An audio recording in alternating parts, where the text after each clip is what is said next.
Are we to understand that the President will now continue to pardon prisoners twice a year for as long as he holds office and refuse to account to the Guyanese people?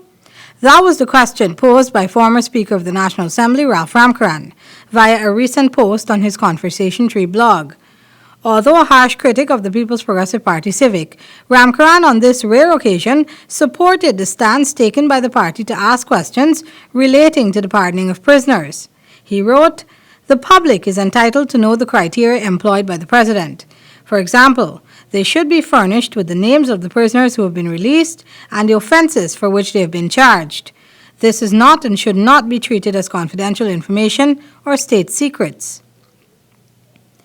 Gail Teixeira, the PPP's chief whip, yesterday called a press conference to argue this same point.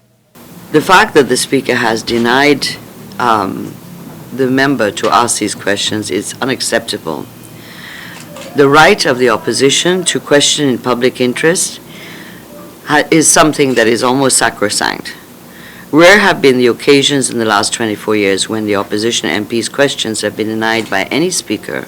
The standing orders, which are basically parliamentary guidelines, give the Speaker the right to disallow questioning, but only if the questions contradict one of the many rules of questioning. According to Ramkarran, the questions outlined by Member of Parliament Anil Nandlal in this regard did not go against any of the relevant standing orders, prompting this statement from Ramkarran.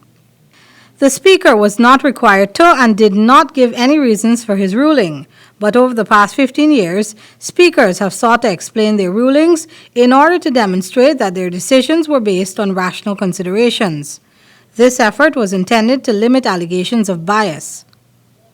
Shortly after the commencement of the 11th Parliament, the opposition accused the Speaker, the Honourable Barton Scotland, of being biased. The two parties convened a meeting to this effect, but clearly the issues have not been ironed out.